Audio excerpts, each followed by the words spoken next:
So who are the meanest and greenest around, and who are the runtiest boys in the war? Let's talk about the strongest and weakest Orc clans in Warhammer 40K.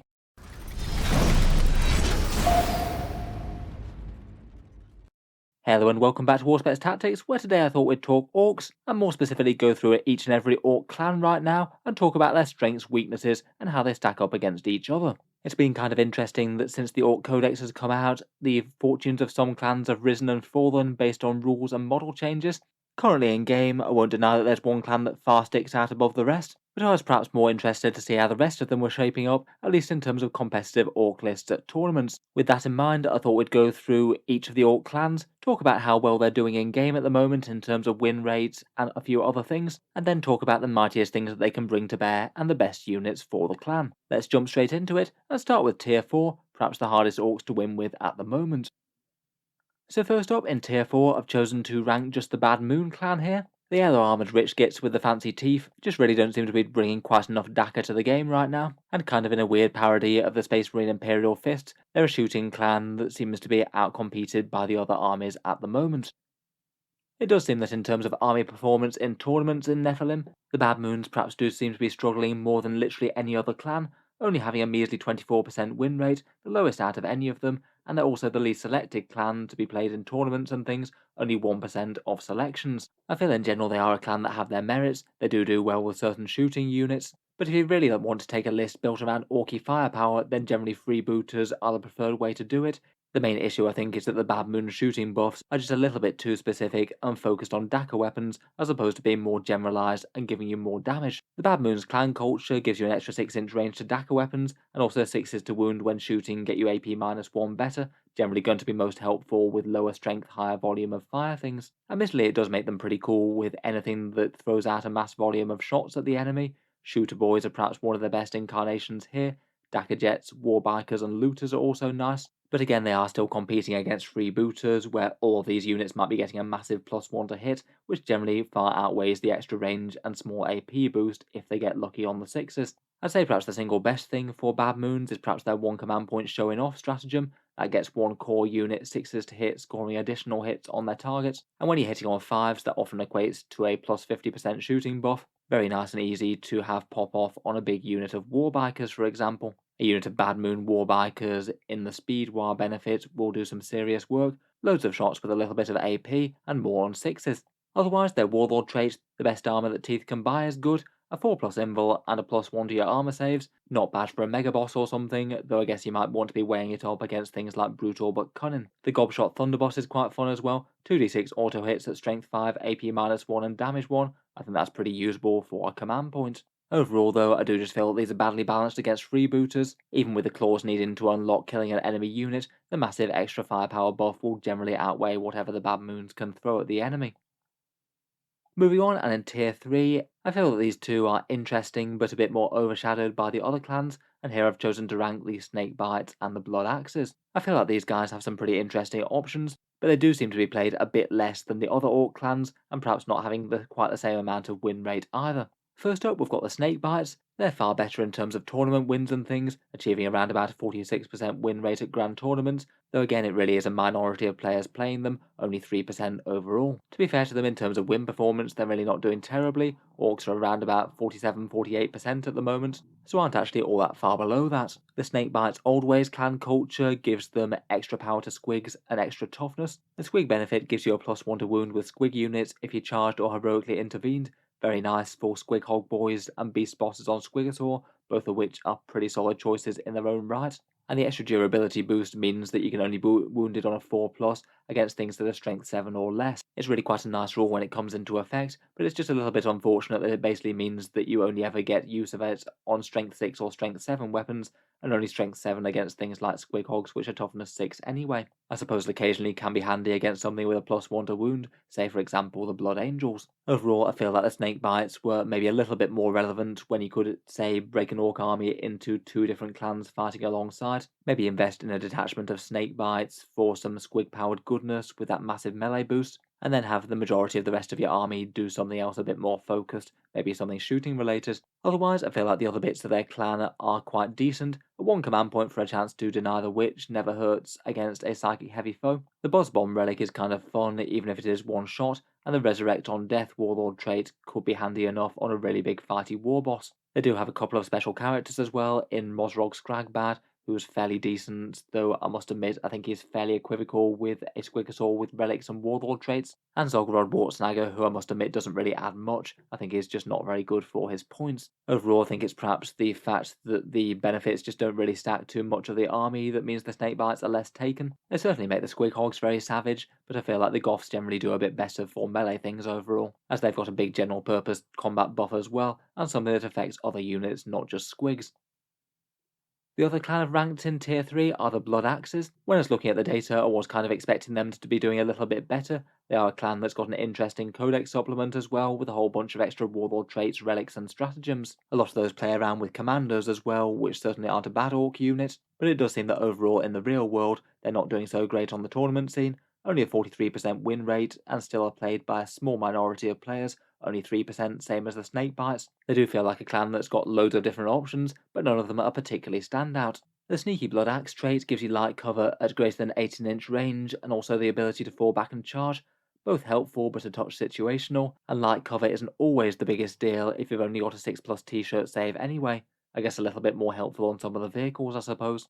Fallback and charge is handy as well, will certainly help when the armies are in melee, but again it's a bit more situational as opposed to something that you can rely on to definitely do damage every game. In general, they do seem to be an army that's really quite good at building around their commandos and storm boys though. They've got a lot of different support options for them from their Codex supplements. I think my single favourite option from the Codex supplement is that 1 command point surprise option. Commandos in cover get to break the enemy charge, and usually will get to strike first and hit them back hard first. Means that if your opponent can only deal with them in melee, they might be in for a rough time. Otherwise, the other bits are a 1 command point option to return infantry to strategic reserve when they're near the board edge, Morgul's Thinking Cap, which if you can include it should generally rustle up more CP than it cost, and also Boss Snickrot is a Blood Axe commando as well. I think he's pretty usable, with a flurry of damage to attacks, and a 95-point boss who can forward deploy, getting +1 to wounds near cover. In general though, despite their variety of options, they're still perhaps one of the harder armies to win with, just maybe not bringing quite as much raw speed, power, or utility as some of the other clans.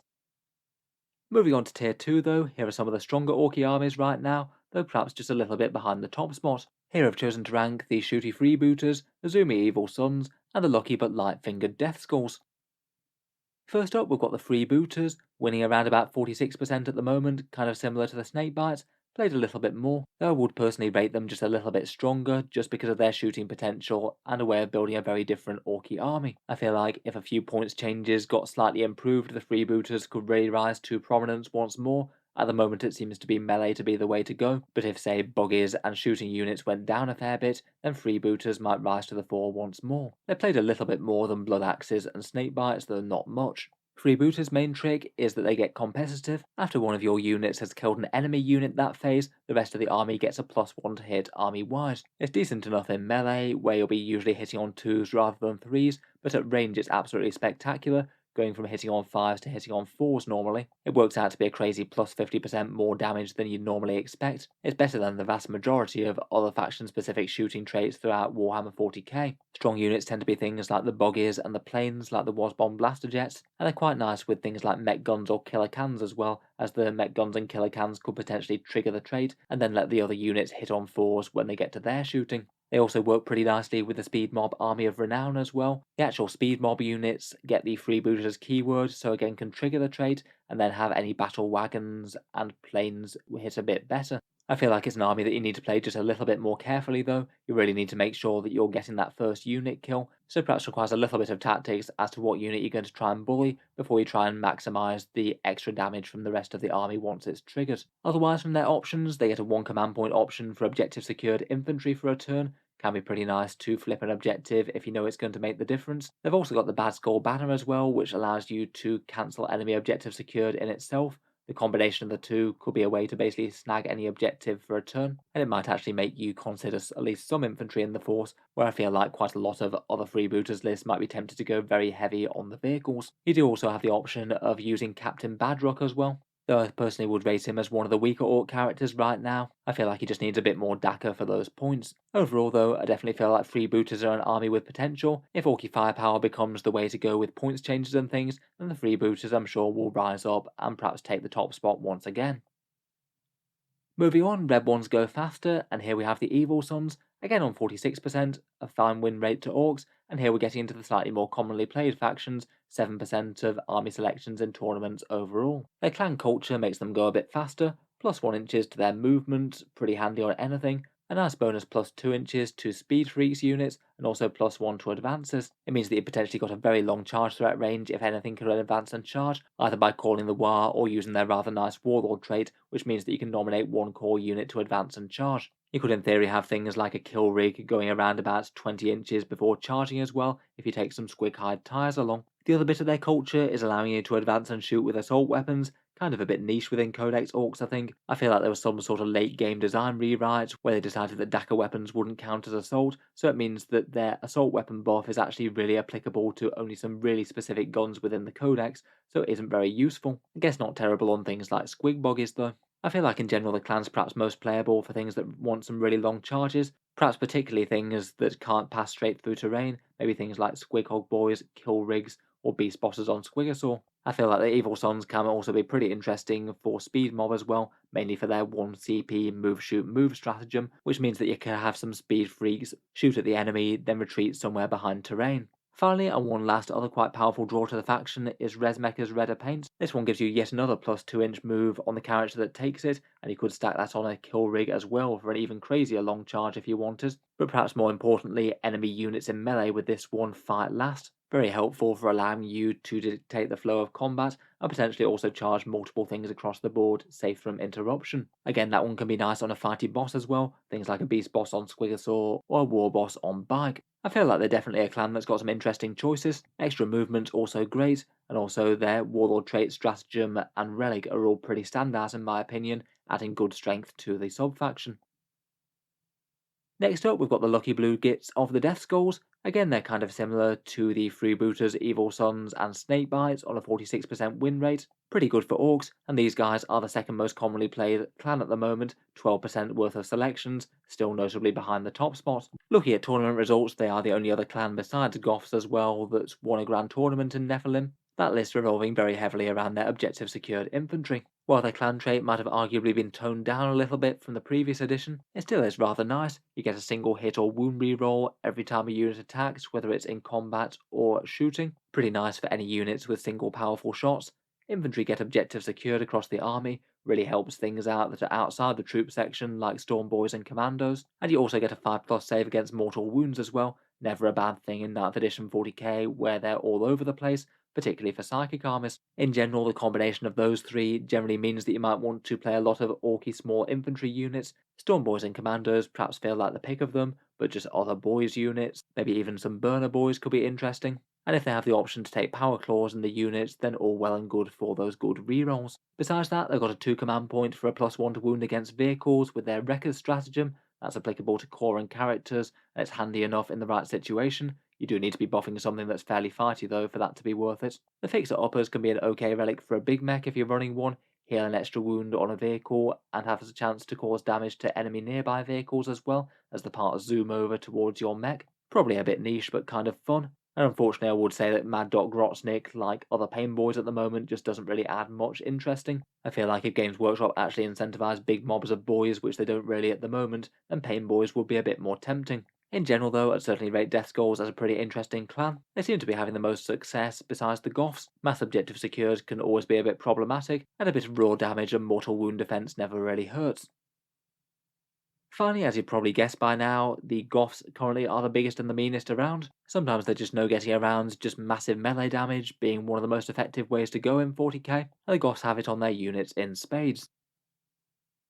I feel like Goths are perhaps a clan that have just fallen particularly well for the points changes that have happened for the Orcs over the past year. When the Codex dropped, there's perhaps a bit more interest in the shooting units and Freebooters taking the lead. Now though, with a bunch of slightly cheaper melee units going around and basic boys being a bit more playable, then a follow-up change that buffed the standard war more than the speed war, it really does seem like the Goths are the way to go for Orcs if you want to have the best chance of winning games. In Warzone Nephilim, they've got a 48% win rate, the best of any of the Orc clans around, and they're also the one that most people are choosing to play as well by a pretty ridiculously wide margin, 70% of selections in tournaments, and they have netted Orcs the other 3 of their 4 grand tournament wins in Warzone Nephilim. The raw combat power of the Goths is their main attraction by a long way, I think.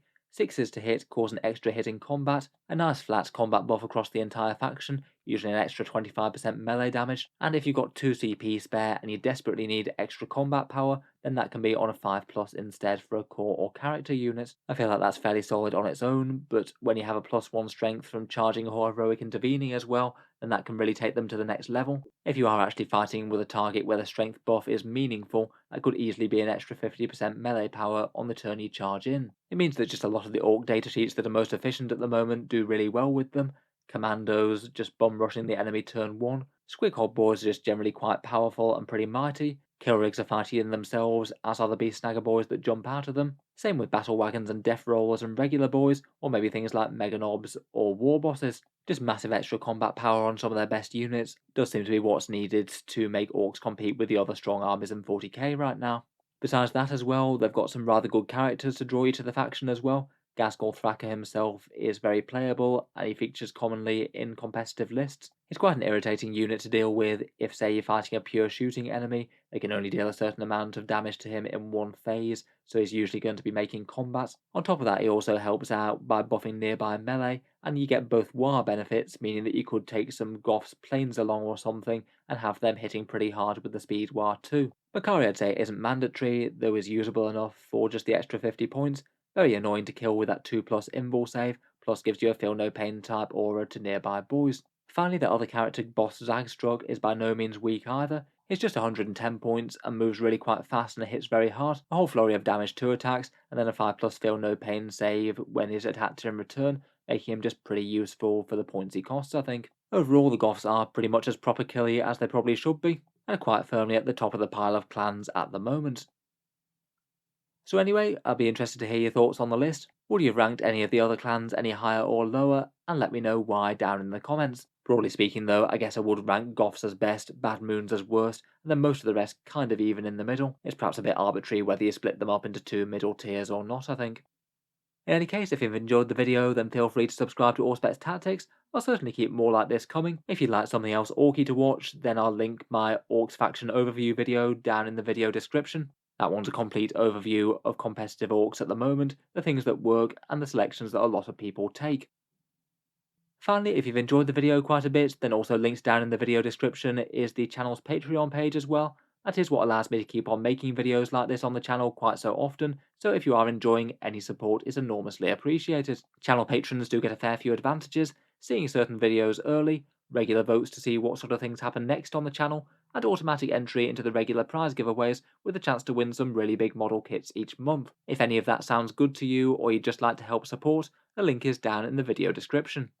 In any case, a massive thank you for listening, and I'll hope to see you guys next time.